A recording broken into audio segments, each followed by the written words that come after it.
Baik pendengar, Anda kembali bersama kami di 99,2 MHz Radio FM. Kali ini saya Adi yang bertugas akan menemani Anda di acara Ruang Serba Serbi, membagikan ragam tips untuk Anda, tentu masih ditemani dengan koleksi lagu-lagu pilihan, menemani aktivitas Anda di hari ini. Jadi tetap bersama kami dari studio di Jalan Frans Kaisepo, Kota Agats, Asmat, Papua. Salam jumpa untuk Anda dan selamat mendengarkan.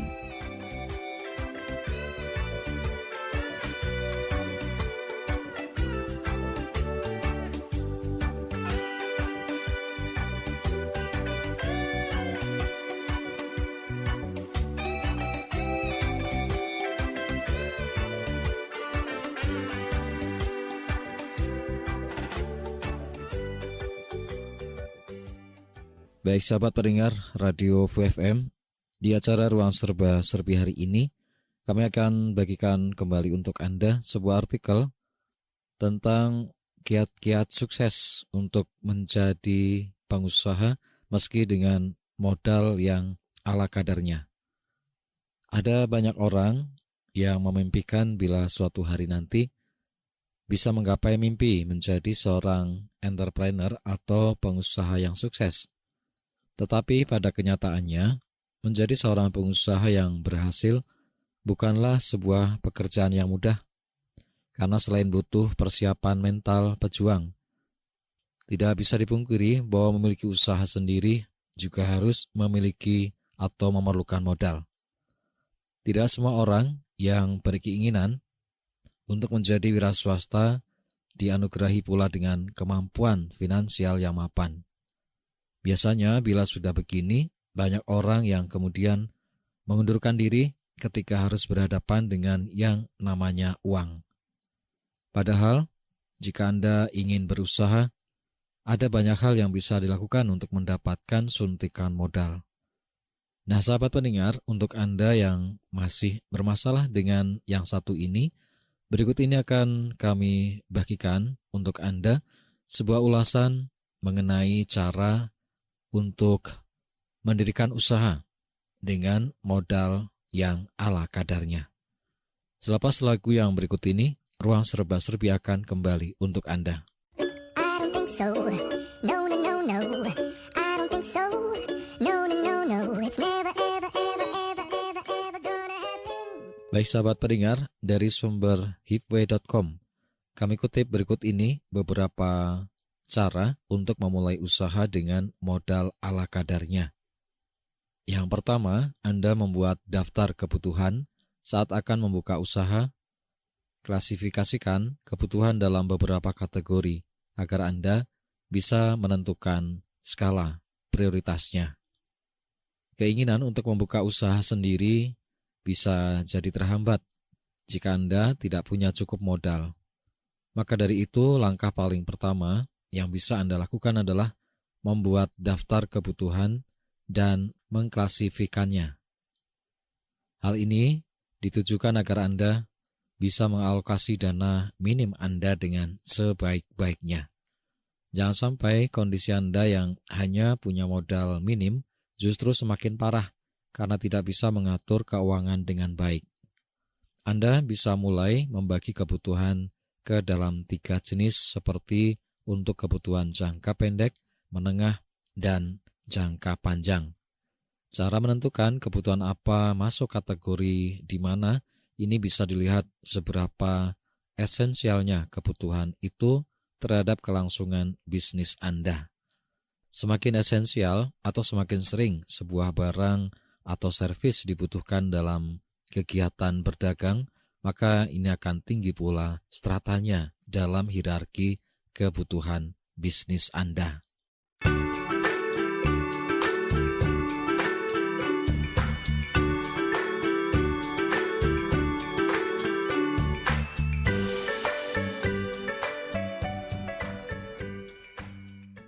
Sahabat pendengar, selain membuat daftar kebutuhan saat akan membuka usaha, Anda juga bisa mengalokasikan dana Anda untuk jangka pendek serta kebutuhan jangka menengah. Apakah hal ini sudah dilakukan?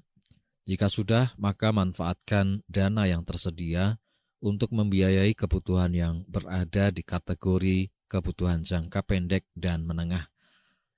Misalnya, bila Anda memiliki usaha clothing line, Anda tentu memerlukan mesin sablon atau print t-shirt untuk memudahkan proses produksi. Tetapi karena harga mesin tidak murah, maka Anda bisa menunda untuk membelinya sampai nanti modal Anda sudah cukup. Sebaiknya gunakan dana yang tersedia untuk mencetak wadah pembungkusnya atau perlengkapan lain, atau jika memang diperlukan, persiapkan stiker sebagai bonus kepada pembeli setiap kali mereka melakukan pembelian. Selain itu, biaya yang tersedia juga bisa dipakai untuk membayar biaya promosi, misalnya melalui akun paid promote yang saat ini banyak tersedia.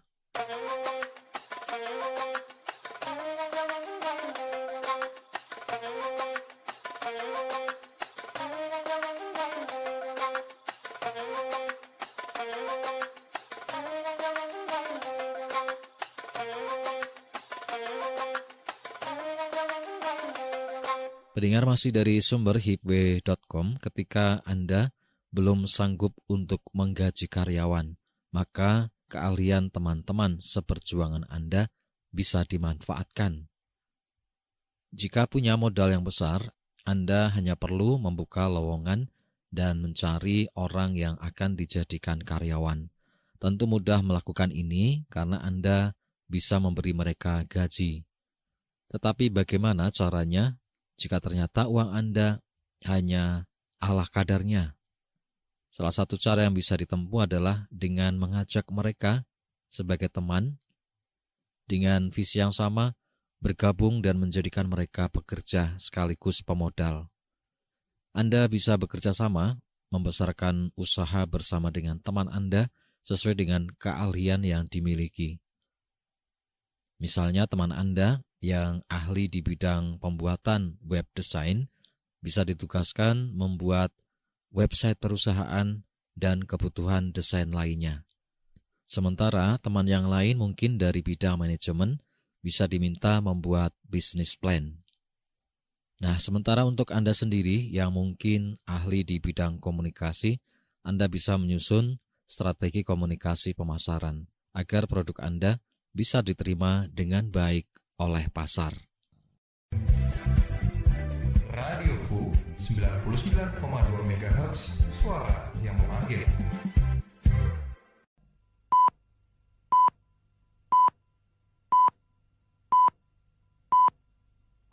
Sahabat pendengar, masih di acara Ruang Serba-Serbi. Berikutnya masalah selalu datang satu paket dengan solusi.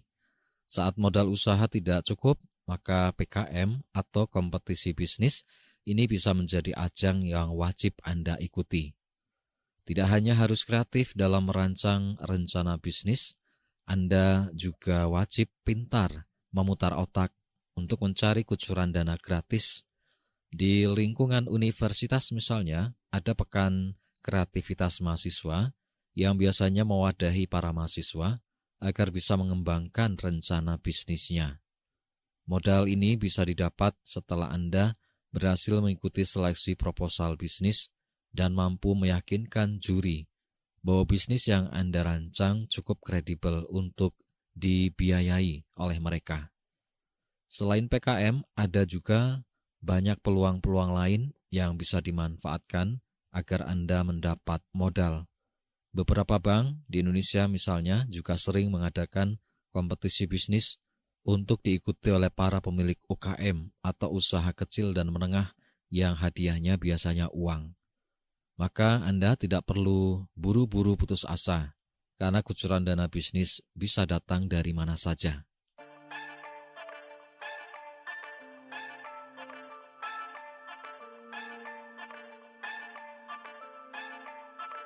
Berikutnya, sahabat pendengar, karena biaya sewa gedung yang akan dijadikan kantor biasanya tidak murah, Anda yang mungkin baru saja merintis usaha tidak perlu memaksakan diri untuk melakukannya. Sebagai ganti, maka Anda bisa menggunakan rumah atau rumah milik partner bisnis Anda sebagai kantor sementara. Modal yang dimiliki selanjutnya bisa dimanfaatkan untuk membiayai pengeluaran lain, seperti misalnya untuk biaya listrik atau internet jika memang diperlukan. Selain rumah, Anda bersama teman-teman yang mendirikan atau baru mendirikan bisnis juga bisa memanfaatkan working hub yang saat ini banyak tersedia untuk dijadikan tempat kerja sementara. Di awal biasanya akan terasa berat karena harus bekerja dengan fasilitas yang serba terbatas. Tetapi bila Anda mau bekerja keras, maka nantinya bisa punya kantor sendiri, dan ini bukan hal yang mustahil.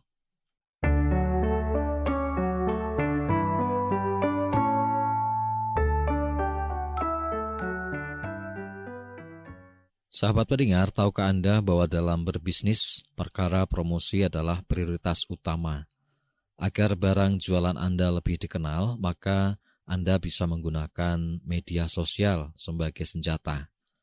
Di antara jenis pengeluaran bisnis yang biasanya memakan porsi paling besar adalah biaya iklan atau promosi. Tetapi bukan berarti Anda tidak bisa melakukan promosi secara gratis. Dengan hadirnya media sosial seperti Facebook, Twitter, dan Instagram, Anda sekarang dimudahkan untuk beriklan secara gratis. Salah satu trik yang biasa dilakukan oleh para pebisnis adalah dengan meminta customer berfoto bersama barang yang dibeli untuk selanjutnya diposting melalui akun pribadi sosial mereka. Dengan cara ini, barang jualan Anda tentu bisa lebih mudah dikenal oleh orang lain. Hal berikutnya yang tidak kalah penting adalah membuat jaringan pertemanan yang seluas-luasnya.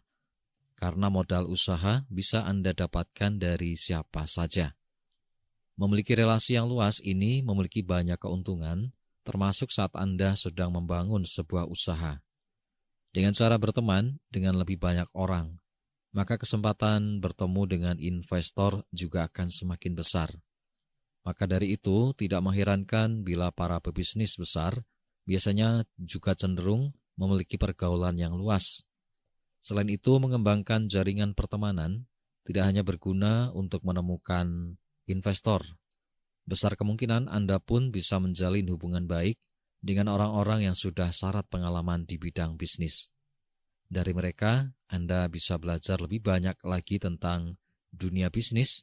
Yang pasti jangan pernah membatasi diri karena jaringan pertemanan ini bisa menjadi atau mengantarkan Anda pada kesuksesan dalam berbisnis.